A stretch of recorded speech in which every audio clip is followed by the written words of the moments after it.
because a very important discussion that we're going to have, which is about last night, the elections, and what has been going on. I want to thank executive producer Verna Avery Brown and our engineer this morning, Michael Nasala. As you know, we are a listener-supported program, and your contributions keep us on the air, bringing to you jazz and justice. We are bringing to you this morning the justice mandate of our mission. It has been a time of hand-wringing, anxiety, concern, and worry that the most reprehensible forces and voices on the political scene would have their day. But we're really not in the clear yet. The Congress still hangs in the balance and will most likely tip towards the Republicans before it's all over. The Senate is still up in the air, and it looks like the race in Georgia between Reverend Warnock and Herschel Walker will have to go into a runoff election. And it is incredible that people who have denied the validity of the last election and would be defenders of a violent takeover of Congress would have so much credibility and so much voice in the public arena. The Republican Party has clearly endorsed an agenda of racism, hatred, white supremacy. A Republican acquaintance said to me recently that that Black people would become Republicans if it weren't for Republicans. There's a clear commentary on the vitriolic, hate-filled white supremacy and misogyny coming out of that party. The Democrats cannot be let off the hook either. They are timid, looking for a magic bullet in order to get them over.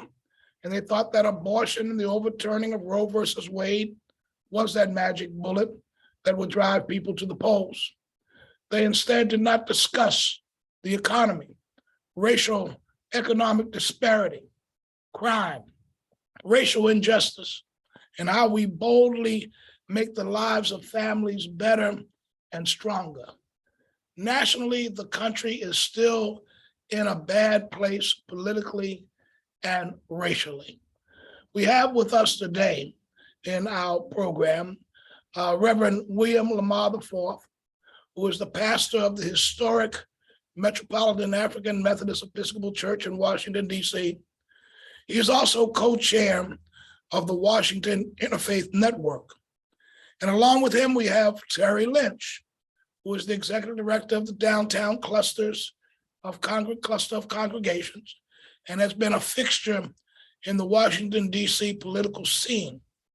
And we're going to have joining with us, she's in an interview right now, but joining with us in a little bit will be the Reverend Traci Blackmon, who is the Associate General Minister of Justice and Local Church Ministries for the United Church of Christ, and the Senior Pastor of Christ the King, United Church of Christ in Florissant, Missouri. Terry, I wanted to start with you. Here in DC, you've been plugged into DC politics. We had some changes, some upheaval, some things that were predicted, some things that were not predicted.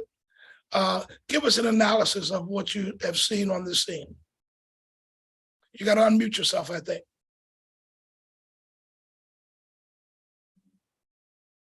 Terry, you got to unmute yourself. Unmute yourself to speak. Thank you so much for having me, Pastor. So nice to see you. So nice to be with you, Reverend Lamar. My quick take is nationally, when the dust does settle, there's really no other way than looking at than Trump took a loss and the Republicans took a loss. They had the momentum going in. They were the talk that this was going to happen, that was going to happen, but Oz lost in Pennsylvania. Spanberger wins in Virginia. They had all the momentum and it did not turn out the way the Trumpsters, I think, want. So I think at the end of the day, it has to be looked as a loss for Trump and for the Republicans that they did not sweep. Secondly, locally, I think you're looking at people want DC leadership. Muriel Bowser, a historic third straight term, she's coming in. Hopefully she will use it to affect some more change in terms of affordable housing, reaching out and lifting up those most in need. And also the big question, I think you're going to see that Kenyon McDuffie won in the at-large race against Alyssa Silverman. Anita Bonds held on. And that, again, is also an opportunity for him to put a real DC stamp on things. And what do DC voters want? They want safer streets. They want more affordable housing. They want more opportunities, more jobs. And I think his message of, I'm going to support small businesses. I come from DC. I think that was a winning message. So that's my quick take nationally and locally. Why don't you comment on any of that, Reverend Lamar? Thank you, Reverend Hagler and Terry. Good to see you. A couple of high-level things I'm thinking. One, this shows the precarious nature of polls. The polls and the pundits told us that we were moving towards some type of a red wave, and gladly that wave did not crest and hit the shore. I think that Terry is right that Trumpism is limping away somewhat. If you look at the Republicans who were victorious, you got DeSantis in Florida, who is Trump-ish. He's Trump in suit, tie, and an Ivy League degree, although Trump has one too. But that would be one thing. Another thing I think that we should pay attention to is, I think, a deep misogyny in the electorate, and not a general misogyny, an anti-Black misogyny. Stacey Abrams, I think, is head and shoulders morally and policy-wise above the one who took the gubernatorial seat in Georgia, Kemp. And I'm also thinking about Beasley in North Carolina. And what was sad to me, Reverend Hagler, is people like Killer Mike, whom I respect politically and as an artist, they were chinking her armor, and I really want to discuss that. That's problematic. And I think the third thing that we see is, when you look at the House of Representatives, the Republican strength is based on gerrymandering. It is based on their anti-democratic impulses. It's based on the anti-democratic impulses baked into the American political system. And I think we need to discuss that more. Turnout seemed to be pretty good in some of the places that I monitored, but I really want to talk about some of those things. Sure. And I then just say, Reverend Pauls, I learned when Trump beat Hillary, I never listened to a poll. I never listened to him locally. It's up to the people to decide. Everybody thought Hillary was going to beat Donald, and that was not the case. And now we saw the tables turned yesterday. And so I think your point about polls is right on. Polls are not to be trusted. It's all a matter of, you've got to earn it. You got to go out there and people will vote. So let me say something about this, about a comment you made also, Terry, because there's some reform that's needed in DC.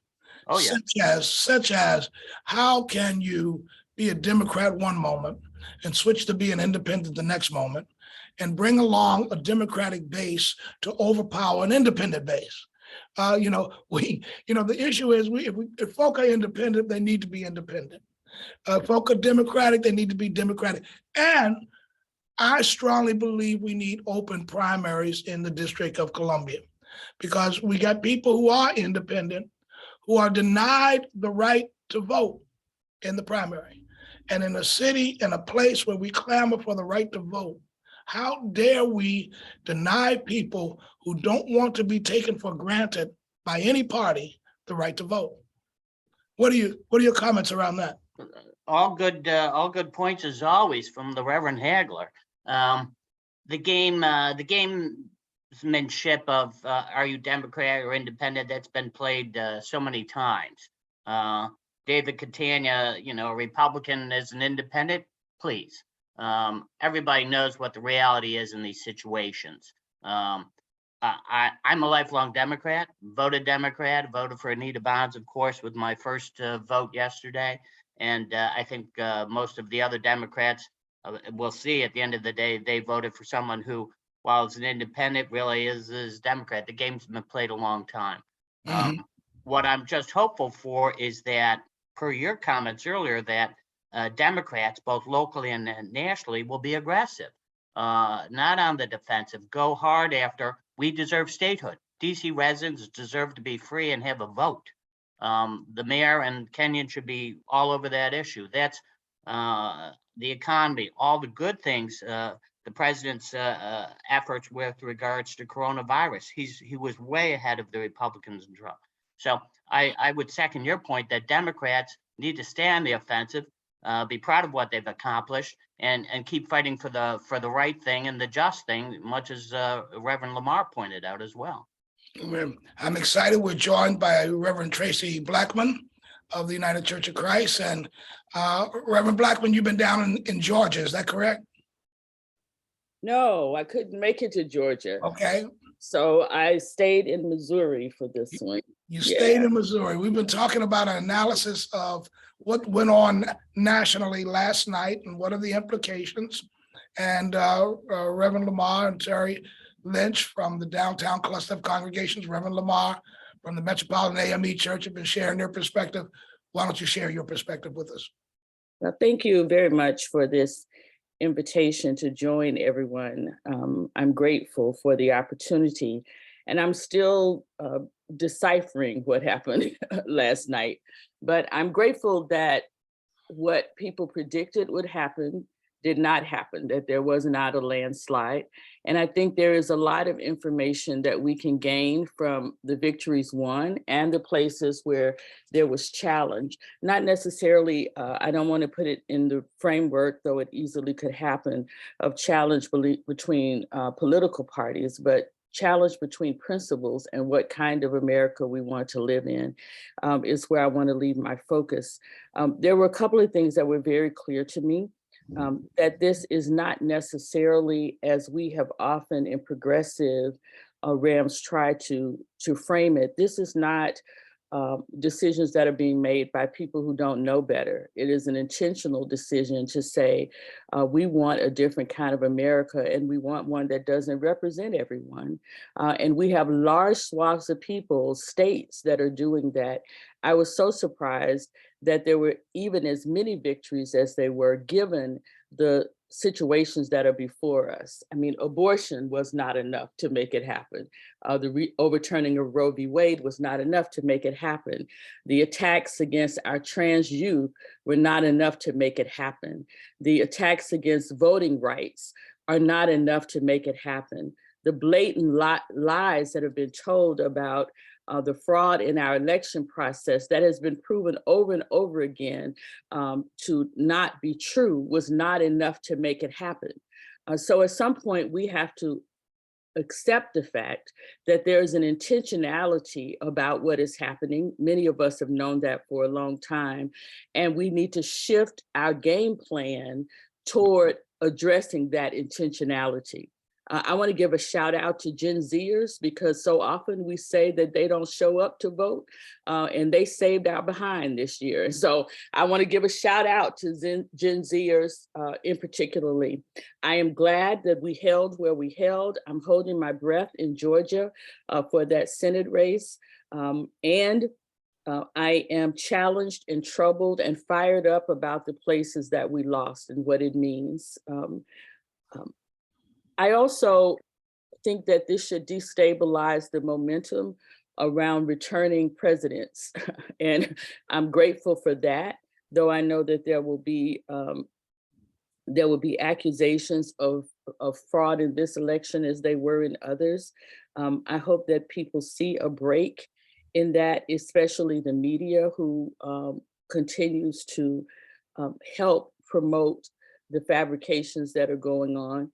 And so that's kind of where I am. I'm all over the place. I want to say, because my favorite preacher is on, you're one of my favorite preachers too, Graylin, but my favorite preacher is Bill Lamar. Everybody knows that about me. I wake up to watch him on Sunday mornings. And so something that I think would resonate really strongly with him is what else has taught me in terms of being a preacher is the importance of story. And telling the truth in our storytelling from the pulpit, from the bema, whatever we preach from, it is important that we make this theological shift to telling the whole truth. And, you know, both of you are truth tellers, and that's why I listen so intently.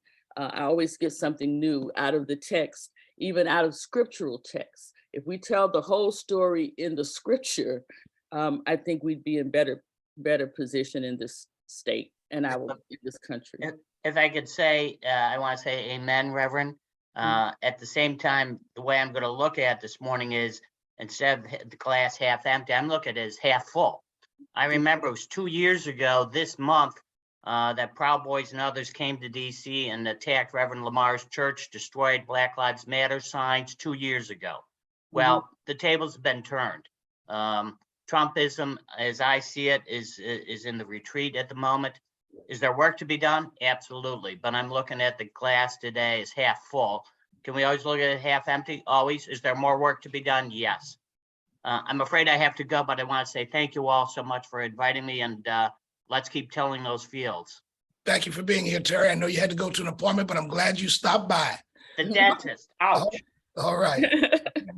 And Reverend Lamar, I want to go back to you because you were raising the issue of sort of like misogyny and internalized racism. And why don't you elaborate on that what you're trying to get at? Well, first, I am just always honored to share space with my friend and sister, Reverend Traci Blackmon. Her kind words inspire me to stretch and do more. What I had mentioned, and I'd love to get your response on this, Reverend Traci, is my read of the defeat of Stacey Abrams, of Beasley in North Carolina, that there is an anti-Blackness mingled with a misogyny that is not only in the white electorate, but it's in the Black electorate as well. If you look at the votes in Georgia, clearly there were people, some of them Black folks, who voted for Warnock, but not for Stacey. And that's some of the stuff that I'm reading from people I follow. What do you think about that? You think what would be your perspective on that? Well, I would agree with you there. I think, this has always been the issue, right? There is either a fear or a disdain for Black women's leadership in this country in a lot of places. And it shows up, I believe, I was listening to Stacey Abrams' concession speech, and she is clearly a leader. And the unflinching courage with which she leads, I think, is frightening to some people. And I would love to say it's just men, but it's also women, right? So that's work that we have to do. Val Demings, I feel, I want to say what Terry said. I'm not a half full or a half empty person. I just see the glass in the water. And so it just is what it is. But Terry, Val Demings, her race was very interesting to me because the party did not support her at the end the way that they supported other people, right? And so it's almost as though the party gave up on some people in ways that they didn't give up on others. And Val Demings was certainly one of those people. Maybe it's because they did the analysis. And let me add, her voice was strong. Her perspective was on target. Yes. She had clearly the passion and the clarity over her opponent. Yes. So you sit there and you go, so what in the world happened there? Why didn't folk get behind that? Yeah, I don't know, but the Democratic Party, the machine, seemed to walk away from her toward the end. So she didn't get the resources. She didn't get the extra pump ups. And I don't know whether that's because they did calculations and wrote off the state, or if it was something particular to her. But I agree with you. I agree with you. Amen. If you're just tuning in, you're listening to What's at Stake on WPFW-FM 89.3. I'm Reverend Graylin Scott Hagler, your host every second Wednesday of the month, and we are having a conversation about election night, what happened last night, what's happening today, and what's before us with Reverend Traci Blackmon of the United Church of Christ and also Reverend William Lamar IV of the historic Metropolitan AME Church. Terry Lynch was with us and he had to depart, but we're continuing with our discussion this morning. Now, I think that we're all clear that racism has been real White supremacy has been real. The rhetoric has been reeled around it. The language and the attitudes, though, seem to have been more acceptable to mainline media, who will not call it racist, who will not call it misogynistic, who will not call it white supremacist, but will talk about it as terms of the right and the left, and basically delude people because, let's be honest. Most of us get educated by the media and what the media tells us and how the media frames it. And therefore, instead of calling it out, we end up basically going along and being pacified into this whole white supremacist paradigm. You care to comment or disagree with me on that? I want to say amen and add another piece to that. Go ahead. When in our history have we seen a former president get the media attention that this president continues to get? And I don't mean around the trials and the January 6th hearing. He's not showing up for that.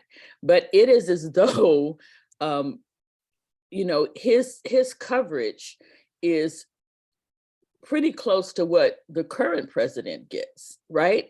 And there is some damage that is done in the way these things are happening. So I agree with you 100%, Graylin. I also want to add, though, I am not celebrating the Democratic Party. I'm just not there. And so I'm glad we won where we won. But I think that Black people have to make a decision that we are no longer going to do what we do for the Democratic Party and not get what we need from them. And I know that President Biden has done some things, but it is 2022 and we're still fighting for voting rights acts. We're still fighting for, we got the federal loan forgiveness plan that he put in place, which he has suspended, I think, because of fear. But that wasn't just for Black people. Be clear about that. That was not just going to benefit Black people. I feel that we need to stop celebrating half victories and push for what our people need, and push hard. That's just how I feel about that. I totally agree with you. I mean, one of the things is that most people know me, they know that I'm a staunch independent. Mm-hmm. I'm not going to be a part of a party because I don't believe that I need to be a part of the party. The party needs to compete for me. I don't need to compete for the party, mm-hmm. right? So they need to basically have ideas and policies and a perspective that ameliorates my life and the life of those around me and my community, and don't take me for granted. And don't play this little race card that everybody seems to play. And let's be honest, Democrats play the race card as well as Republicans. Republicans go over and get a Herschel Walker, and we can go find Democrats can find somebody else that's Black to try to basically cancel it out. So it's a race game that they play, but that's a part of taking us for granted. Reverend William Lamar, comment. I want to begin with an anecdote that Gardner Taylor would use. He said, whether you play the deuce or the tray or the queen, that the deck is a race deck. We don't have race cards. We got a race deck. And I've never forgotten that. I think a couple of things.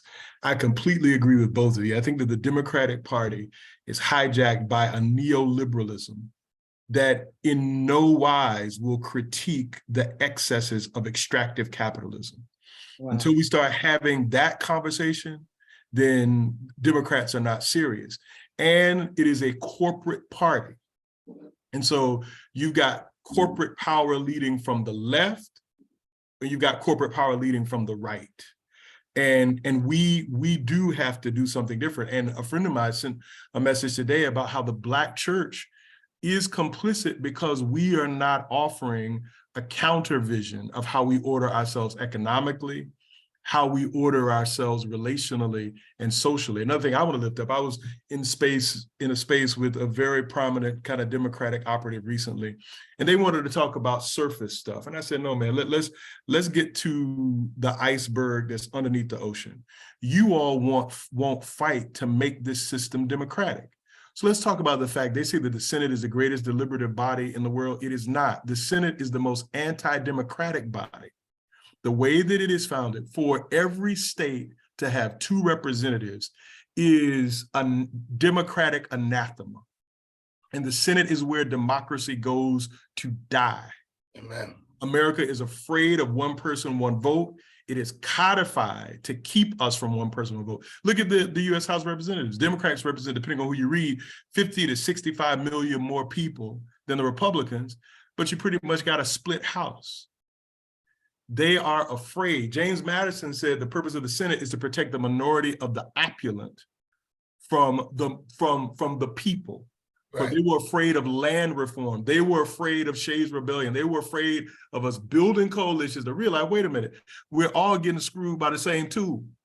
So and they know that. The Democrats are really, really milquetoast. And I think, and I really would love to hear you all's perspective. Last thing I have to say that the politics of Black people has always been practicality, because the Republicans are safe with killing all of us. The Democrats okay with killing fewer of us, but neither of them are really pushing the politics of life. And we got to do something about that.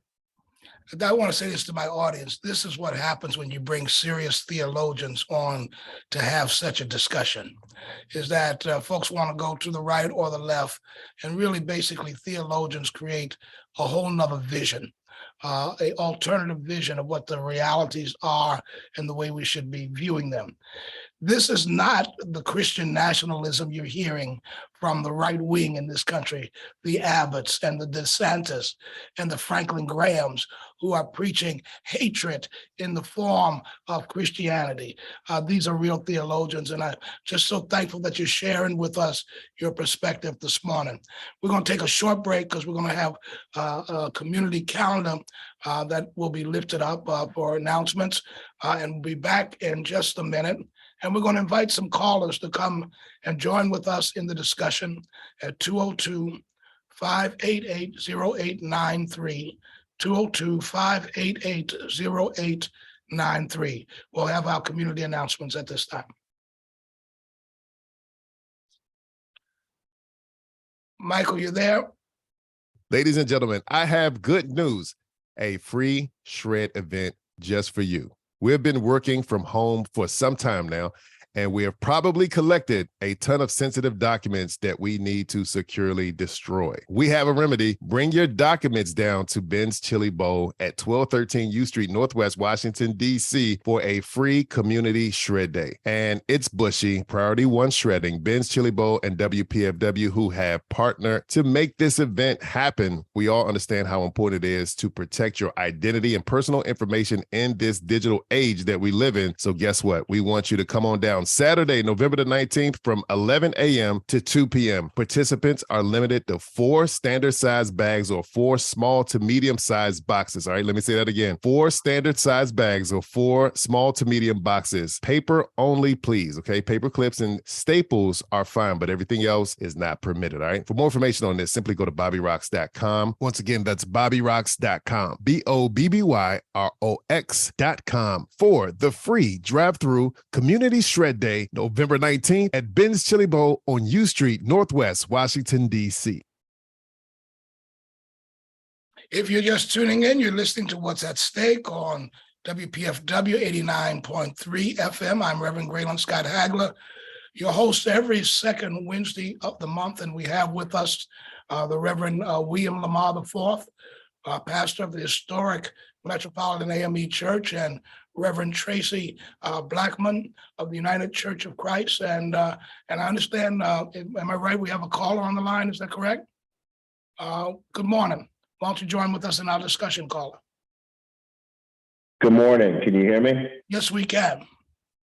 This is Maurice Cook of Washington, D.C. Hey, and Maurice. I'd like to say good morning. God bless all of you. Thank you so much for your wisdom and sharing all your knowledge. It's about time you wake up. It's about time you wake up.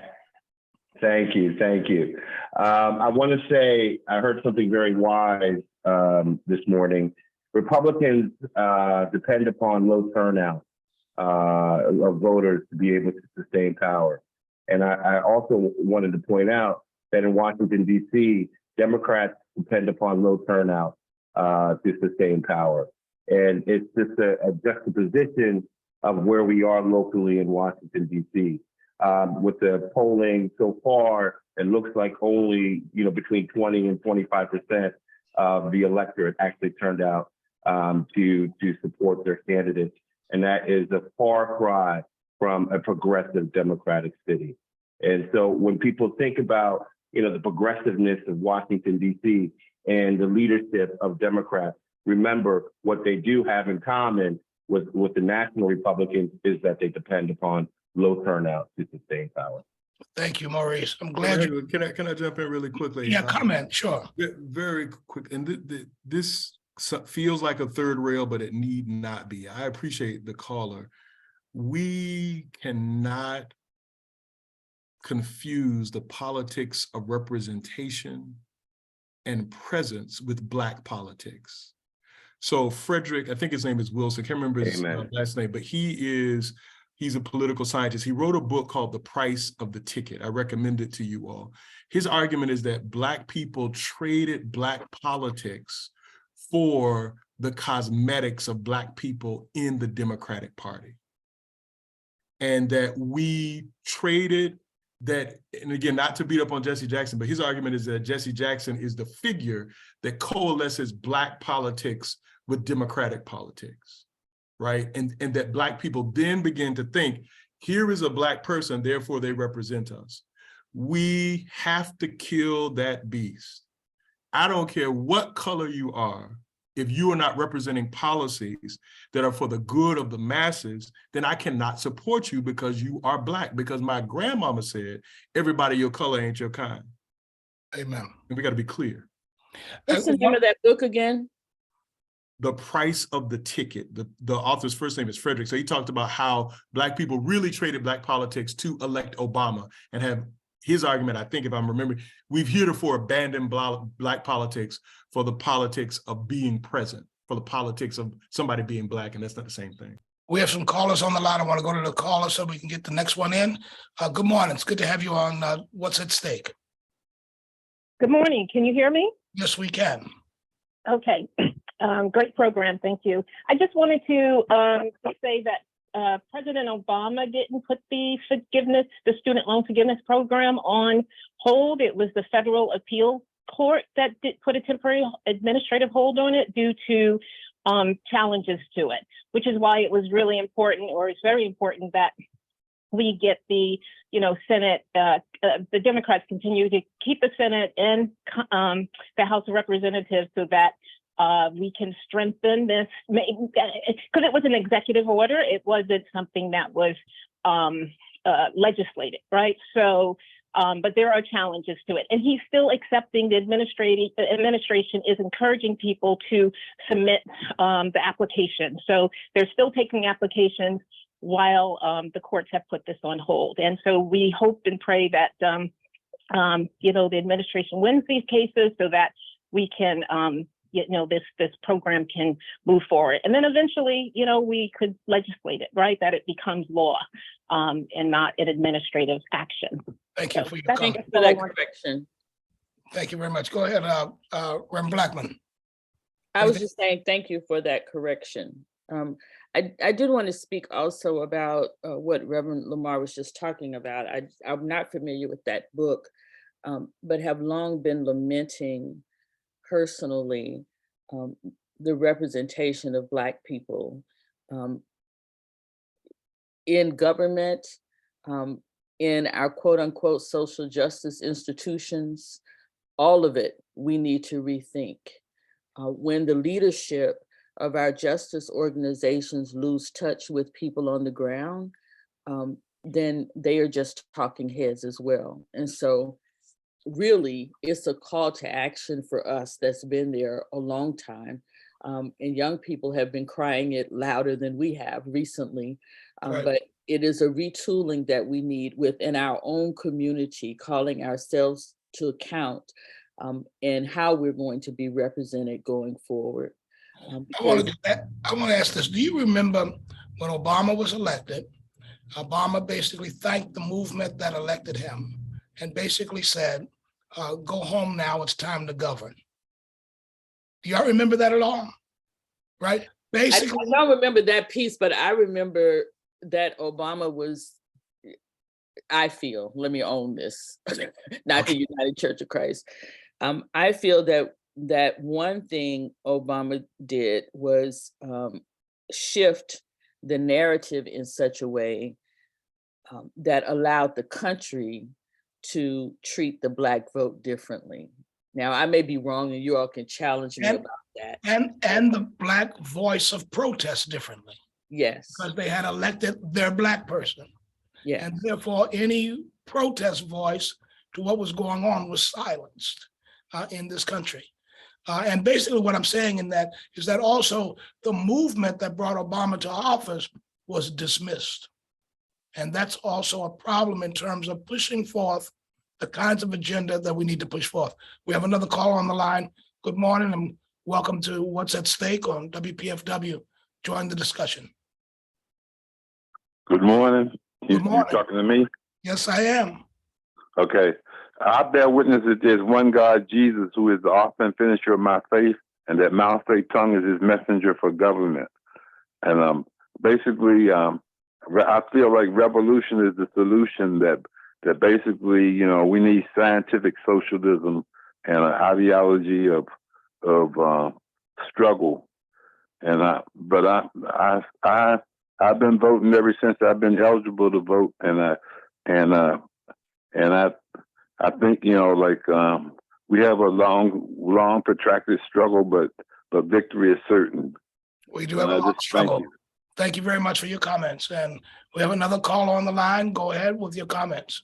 Good morning. Go ahead. We're listening. Yes. Yes. Thank you first and foremost for your show.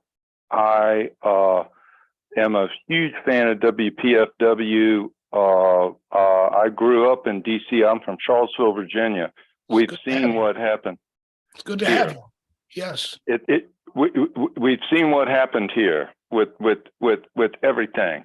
And I just had to share with you that when I did not have internet, when I was closing out my mother's house of 55 years up in the DC area, I tuned in to y'all, and I've been to jail. And in my paper today, New Hope for Rebuilding Virginia Families, for women to be able to hug their children, that you all have had a show on that. I attended Luther Place Memorial Church, who started the In Street Village, and was a healing after the Civil War. And you know what we went through here in Charlottesville with the Lee statue and the whole thing. And so no matter how the election turned out or it's going to turn out, I'm just really supportive of your love of humanity, whether someone's coming at it from a religious standpoint or not. I just had to share that. Thank you very much. And Spike Lee, he said, you know, our country is not going to heal. It's before the black man, it's the red man. And so I recently sent a letter to the Richmond Times-Dispatch saying, you know, I love my country when it honors its creed. And I had the honor to see Representative John Lewis speak on the porch of Thomas Jefferson's Monticello.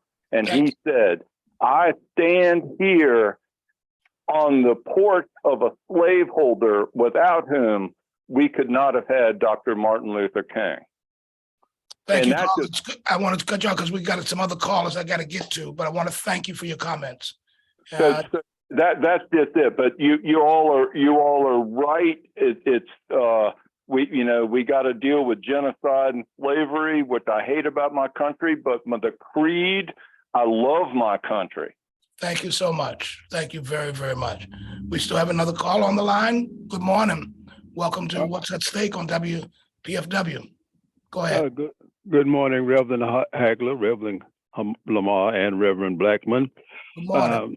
I am a sustainer of WPFW and a native Washingtonian who registered in 1964 as an independent, and I've been an independent ever since, because I grew up during the time of Emmett Till and the Montgomery bus boycott, when the Democratic Party was the party of the South. Yeah. You know, and they've switched places, but the policies remain the same. The United States government was established to protect the interests of the elite that ruled the country, and that's what they're still doing. There's no viable left in America. That is part of the propaganda game that they play, talking about a left and a right. Joe Biden is to the far right of Dwight Eisenhower. You know, so Right.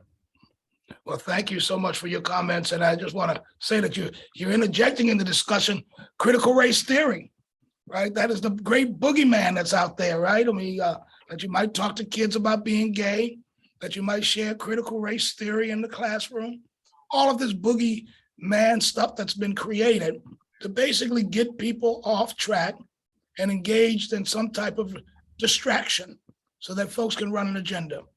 Why don't you comment on that, Reverend Lamar and Reverend Blackmon? I think we cannot argue with my brother's comment about the founding of this nation. And I want to go back to the gentleman. Every time I hear people call slavery America's original sin, my bones shudder, because it completely erases the indigenous people.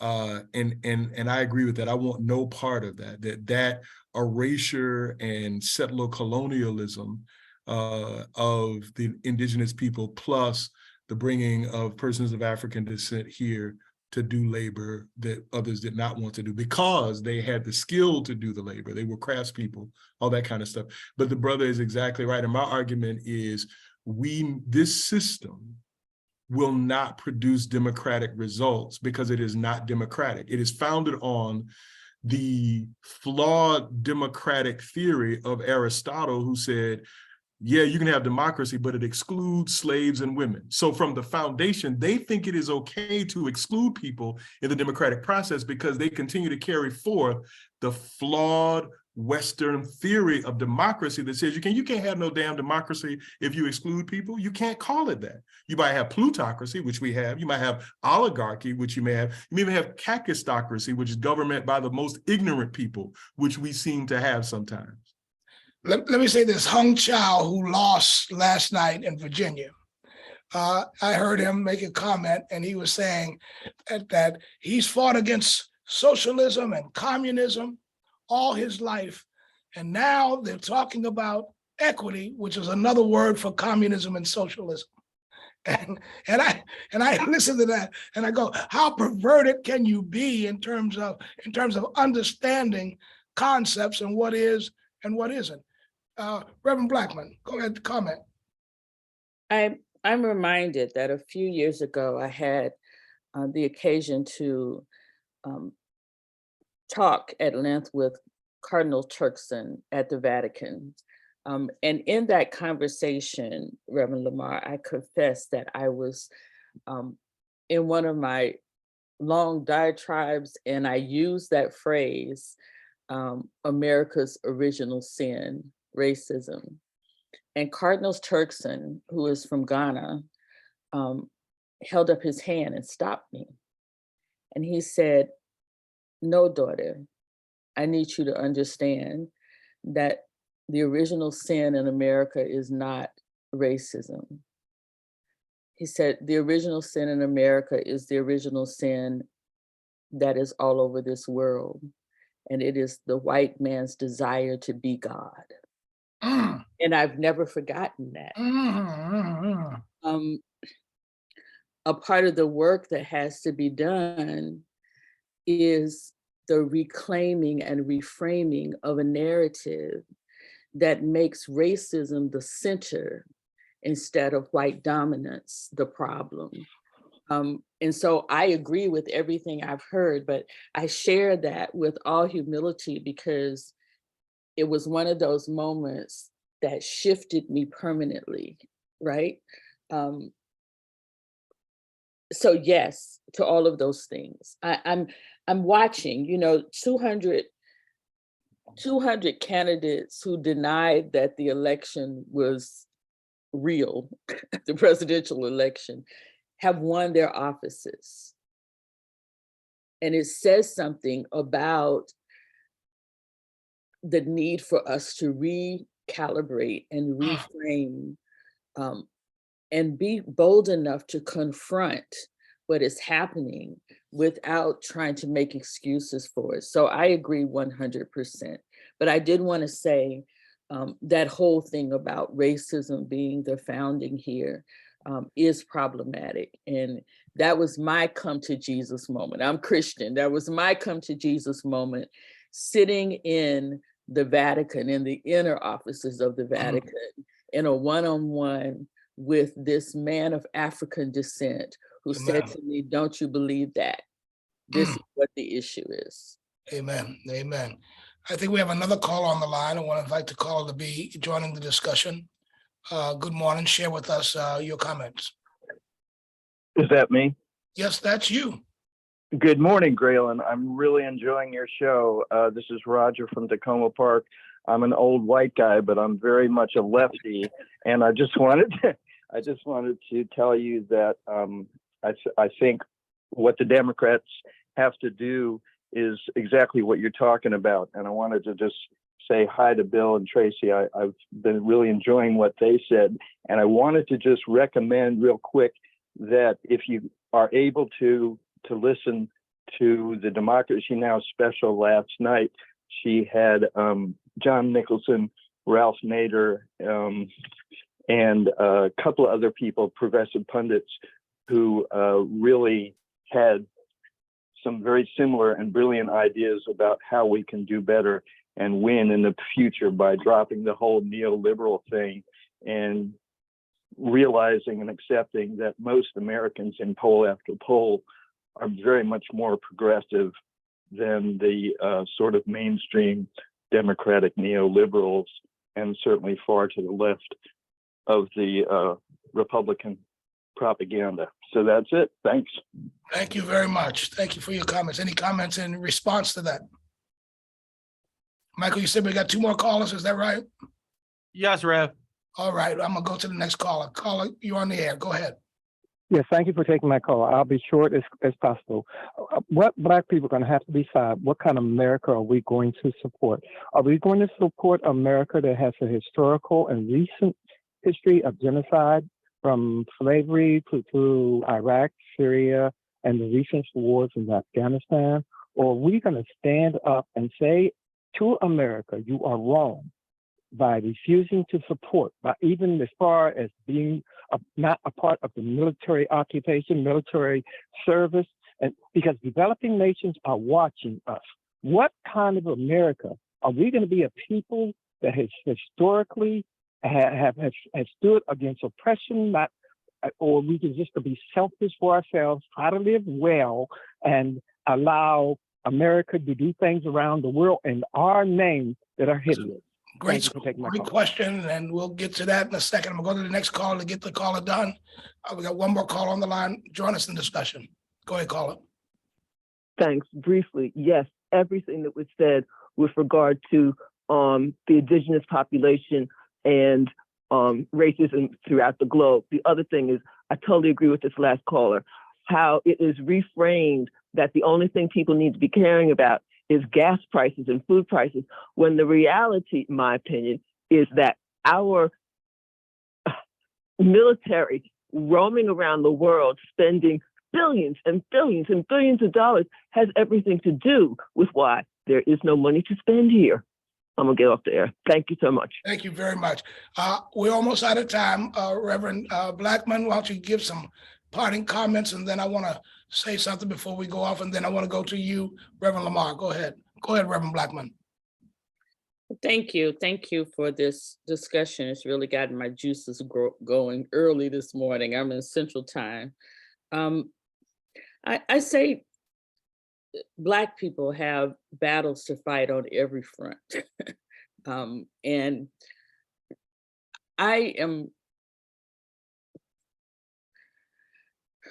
what I wish for were that we could have our own people's agenda and people's convention that brings Black leadership together to have this conversation. I know that has happened in the past, but it's been a very long time. And I am suggesting putting this political election aside, that this is a moment where we need to call into account our representation in what we are getting from those that are saying they represent Black people. We need to start there. I'm watching our voices disappear on media. Tiffany Cross just lost her show. Melissa Harris Perry lost her show. We need to be watching out for Joy Reid. Those voices who are speaking out, Roland Martin. I'm just saying, our voices are disappearing. Our books are being banned. And for me, this is not an issue of just pushing other people to do for us, but how are we going to reframe in light of racism?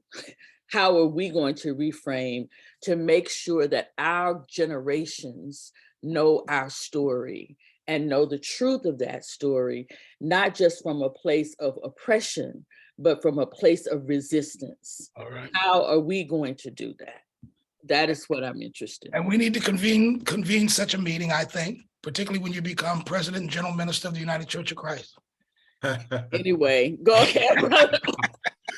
Go ahead, Reverend. My last thing is this: if the masses receive what is their due, then we move toward justice. And right now, no one talks about the needs of the masses, the way that they should be protected as workers, as consumers. No one mentions the word poverty. And I want to last thing I'll say is connect with my sister who talked about American imperialism and military adventurism at its cost.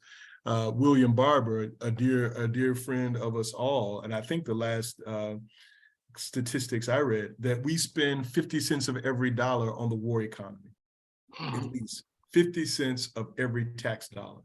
If that were reinvested in peace and prosperity here and abroad, the need for violence would plummet. Violence is a booming industry, the industry of death. When you land at DCA, you see around you buildings that are monuments to the industry of death. And we have to refrain, and we can refrain. Reverend William Lamar IV from the historic Metropolitan AME Church, and Reverend Traci Blackmon from the United Church of Christ, I want to thank you for being with us this morning. I want to thank our callers, but I also want to just remind us as we go forward that we get caught up in the hype of what media sells to us. Like they told us the most important thing was inflation, that 25 cents at the pump should make us throw out the window racial justice and equity and inclusion. We should forget about all that stuff because we need to pay less in gas.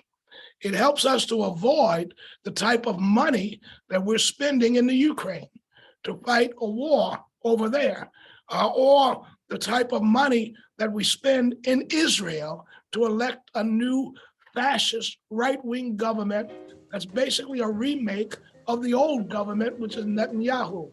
We need to examine all of those things, the right-wing resurgence in Italy. Thank God we dismantled some things in Brazil. But there's all these things worldwide that surrounds us that we need to open our eyes to and our minds to, because it's not isolated. Again, I want to thank you for being with us this morning at What's at Stake. I look forward to being with you again on the second Wednesday of the month. I want to thank our engineer, Michael Mixala, and the entire WPFW-FM community. I can't wait to be with you again. Be empowered, be uplifted, and be blessed, knowing that we have a lot to get done, and we will do it. Take care, and God bless you. This is Dr. Ron Daniels, president of the Institute of the Black World 21st Century.